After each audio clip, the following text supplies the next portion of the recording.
જય શ્રી કૃષ્ણ. કેમ છો બધા? મજામાં? આજે વ્લોગ શૂટ નથી કરી શક્યો કારણ કે વરસાદ જેવું વાતાવરણ હતું, એટલે મને એમ થયું કે ચલો આજે થોડીક વાતો તમારી સાથે કરું. અત્યારે જો વાગી ગયા છે 7:30 અને હું ધાબા ઉપર જસ્ટ ઉઠીને હજી આવ્યો છું. તો અમારા શકલથી જોઈ શકો છો.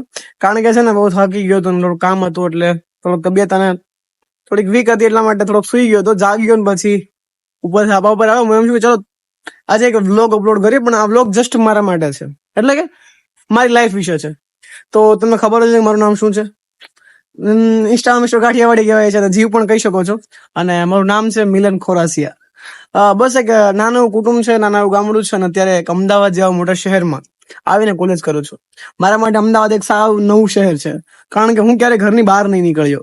ફર્સ્ટ ટાઈમ કે જયારે કોલેજ કરું. અત્યારે અમદાવાદનો 2 વર્ષ થઈ ગયા છે, એટલે અમદાવાદથી પરિચિત છું. બટ અમદાવાદ જયારે હું સ્ટાર્ટિંગમાં આવ્યો હતો ને, ત્યારે અમદાવાદ મારા માટે સાવ નવું શહેર હતું. અને અત્યારે અમદાવાદ સાથે હું મળી ગયો છું.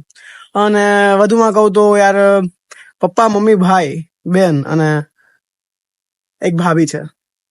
અને બસ એક નાનો પરિવાર છે, અને બસ શાંત. અને ભાઈ મિડલ ક્લાસ માંથી છું. રિયાલિટી કહીશ કે ભાઈ હા, મિડલ ક્લાસ માંથી છું.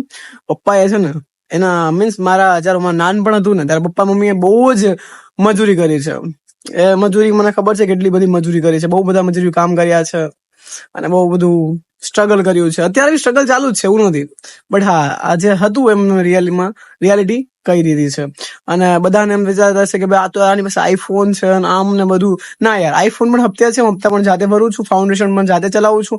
બસ બધી જ દ્વારકાધીશની દયા છે. અને બસ એક સ્ટ્રગલ ચાલુ કરી છે, અને હવે આ સ્ટ્રગલ સ્ટોરીને મારા સક્સેસ સ્ટોરીમાં બદલવી છે. એટલા માટે હું મહેનત કરું છું. અત્યારે કોલેજનું મારું 3જું વર્ષ છે, આ લાસ્ટ યર છે અત્યારે. અને હવે વિચારું છું કે આગળ શું કરું, શું ના કરું. ઘણી વખત તો હું ખુદ હારી જાઉં છું કે યાર, એક ગરીબનો દીકરો ક્યાં સુધી આગળ વધી શકશે. બટ ના યાર, માણસ જો ધારે, નહીં કહેતા કાળા માથાનો માનવી ધારે ને કરે. તો બસ એ જ ઉમ્મીદ સાથે ને દ્વારકાધીશની કૃપાની સાથે હું ધીમે ધીમે આગળ વધી રહ્યો છું. બસ તમારા સાથ અને સપોર્ટની બહુ જરૂર છે. કદાચ કોઈ અમીર હોત ને તો એને કદાચ અત્યારે 1K શું કે 100K સબસ્ક્રાઈબર આરામથી થઈ ગયા હોત. હાલમાં જોયું કે રોનાલ્ડો ત્યારે તો અત્યારે બહુ મોટી હસ્તી છે, કારણ કે 24 કલાકમાં માત્ર 24 કલાકમાં 10 મિલિયન થી વધારે સબસ્ક્રાઈબર કરી લીધા છે, જસ્ટ 19 પોસ્ટ સાથે. અને મારે તો ગમે એટલી પોસ્ટ કરું, હજી સબસ્ક્રાઈબર વધતા જ નથી. બટ ધીમે ધીમે વધશે, કારણ કે સફળતા એક ઝટકામાં ક્યારેય મળતી નથી, કારણ કે એના માટે મહેનત સતત ચાલુ રાખવી પડે છે. અને બહુ બધા કોમેન્ટ આવતા હતા કે ભાઈ તમે શું કરો છો, તમારી પગાર કેટલો છે, તમને મીન્સ કેટલા કમાઈ લ્યો છો, ઇન્સ્ટામાંથી કેટલા કમાઈ લ્યો છો. તો ના યાર, ઇન્સ્ટામાં હું 1 રૂપિયો પણ કમાતો નથી. ક્યારેક જો પેડ પ્રમોશન કરું ને તો 1000-1200 રૂપિયા મળી રહે છે, બાકી કશું જ મળતું નથી. બસ એક હેર સલૂન છે અમારા અહીંયા, ત્યાં પાર્ટ ટાઈમ જોબ કરું છું, કે મેં ઘરેથી હું 1 રૂપિયો પણ નહીં મંગાવતો, કારણ કે હવે છે ને મારી એજ 18+ એટલે કે 19-20 જેવી થઈ ગઈ છે. તો હવે પપ્પાના ભરોસે, એટલે પપ્પાને બોજ બનવા માટે હું નહીં માંગતો. એટલા માટે હું ખુદ મહેનત કરીને ખુદ પૈસા કમાવું છું.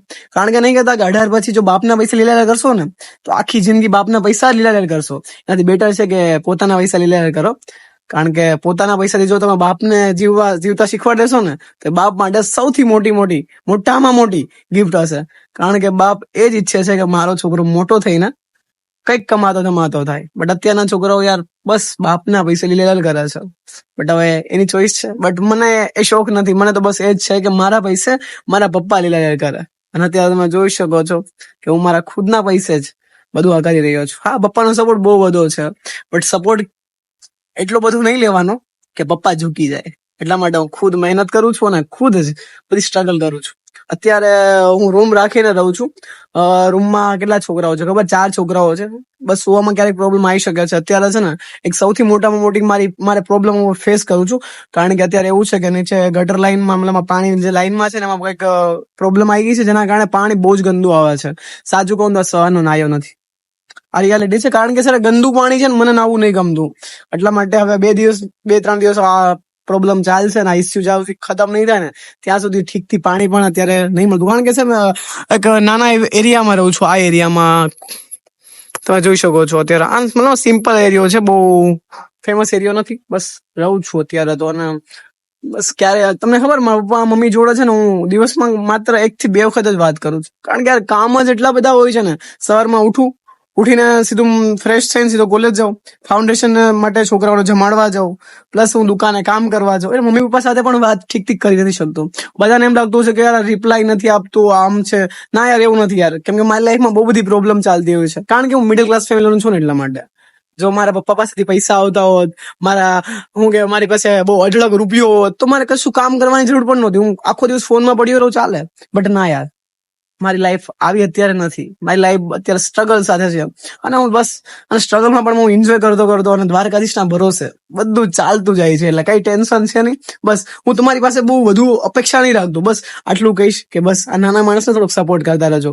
અને આ વ્લોગ આપણે અહીંયા જ ખતમ કરીએ છીએ. જો મારી વાતો તમને ગમી હોય, જો મારી રિયાલિટી તમને પસંદ આવી હોય ને, તો એક સબસ્ક્રાઇબ કરી દેજો યાર. જય દ્વારકાધીશ.